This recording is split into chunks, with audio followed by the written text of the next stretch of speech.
नमस्कार भाइयों बहनों, अगर आप भी एक ईपीएस 95 पेंशन धारक है तो ये वीडियो आप सभी लोगों के लिए बहुत ही ज़रूरी होने वाली है। इस वीडियो में मैं आप सभी लोगों को ईपीएस 95 पेंशन बढ़ोतरी को लेकर के बहुत ही अहम खबर, अहम सूचना देने वाला हूं। तो इस वीडियो को बिना स्किप किए शुरू से लेकर अंत तक देखना। वीडियो को एक लाइक जरूर कर देना ताकि हमको भी वीडियोस बनाने में मोटिवेशन मिलती है, और इस चैनल को सब्सक्राइब करके बेल आइकन को ऑल पे प्रेस ज़रूर से कर देना, जिससे कि आने वाली वीडियोस का नोटिफिकेशन आपको मिल जाए और आपको सही और सटीक जानकारी इस चैनल पर देखने को मिलती है। तो इस वीडियो को अपने तमाम सहयोगियों के साथ शेयर भी ज़रूर से कर देना ताकि उन तक भी ये अहम जानकारी जो है वो पहुंच सके। ईपीएफओ की ईपीएस 95 पेंशन योजना इस समय देश के लाखों रिटायर्ड कर्मचारियों के लिए सबसे चर्चित विषय बनी हुई है।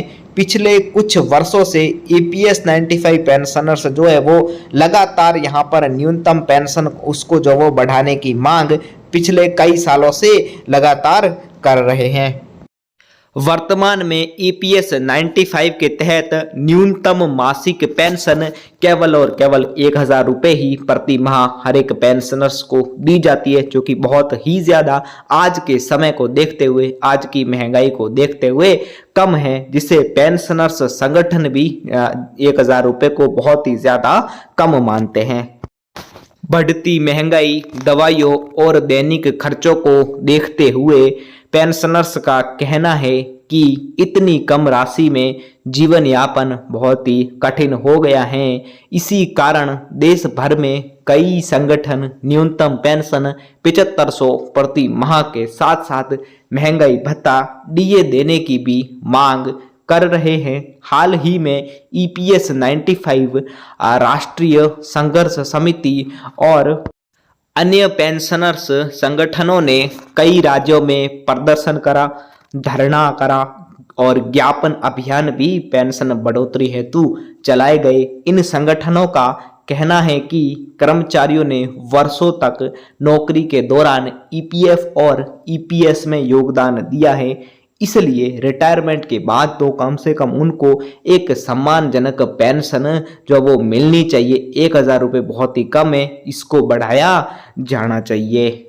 संसद की स्थायी समिति ने भी ईपीएस पेंशन में सुधार की आवश्यकता पर जोर दिया है। समिति का मानना है कि वर्तमान न्यूनतम पेंशन 1000 जो कि बहुत ही कम है और इसे समय के अनुसार संशोधित किया जाना चाहिए। समय के अनुसार इसमें बढ़ोतरी की जानी चाहिए, साथ ही साथ डीए भी दिया जाना चाहिए।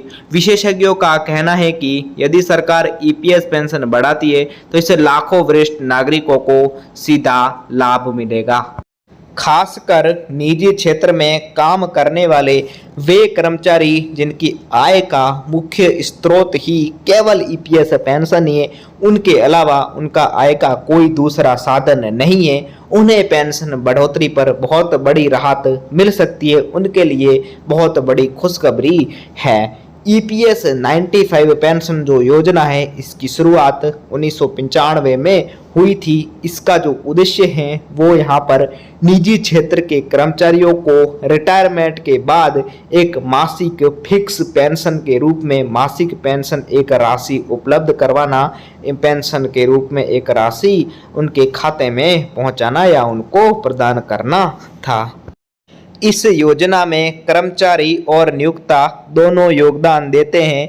कर्मचारी के पीएफ योगदान का एक हिस्सा ईपीएस में जमा होता है। पेंशन की गणना कर्मचारी की पेंशन योग्य सैलरी और सेवा अवधि के आधार पर की जाती है। मौजूदा फॉर्मूला इस प्रकार है। ये फॉर्मूला है जिसको आप यहाँ पे देख सकते हो। मंथली पेंशन पर पेंशनेबल सैलरी सर्विस, उसके अलावा मंथली पेंशन और पेंशन सैलरी, और यहाँ पर पेंशनेबल सर्विस। ये फॉर्मूला आप चेकआउट कर सकते हो।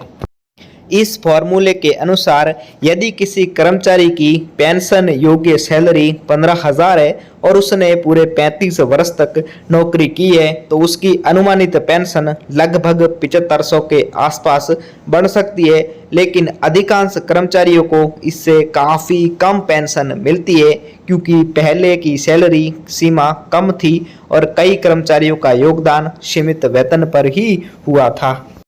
पेंशनर्स संगठनों की मुख्य मांगे इस प्रकार है। सबसे पहली मांग की बात करें तो न्यूनतम पेंशन जो 1000 है उसको 7500 प्रति माह किया जाए।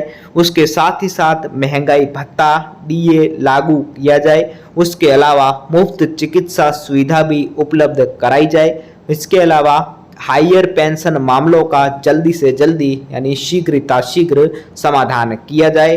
पेंशन गणना को और अधिक जो है वो पारदर्शी बनाया जाना चाहिए। वर्तमान स्थिति यह है कि ईपीएस 95 पेंशन बढ़ाने को लेकर चर्चा तेज है, लेकिन आधिकारिक घोषणा अभी बाकी है। ईपीएफओ हायर पेंशन के आवेदनों को तेजी से निपटा रहा है और कई पेंशनर्स को इसका लाभ मिलने लगा है। आने वाले समय में सरकार ईपीएफओ और अदालतों के फैसले इस मुद्दे की दिशा तय करेंगे। लाखों पेंशनर्स की नज़र अब सरकार की अगली घोषणा पर टिकी हुई है। जो भी घोषणा आएगी, जो भी ईपीएस से रिलेटेड न्यूज अपडेट आएगी, वो सबसे पहले मैं आपको इस चैनल के माध्यम से बता दूंगा। उसके लिए आप चैनल को सब्सक्राइब करके बेल आइकन को ऑल पे प्रेस कर दीजिएगा, जिससे कि आने वाली वीडियोस का नोटिफिकेशन आपको समय पर मिल जाए। और इस वीडियो को अपने तमाम सहयोगियों के साथ शेयर भी कर दीजिएगा। धन्यवाद।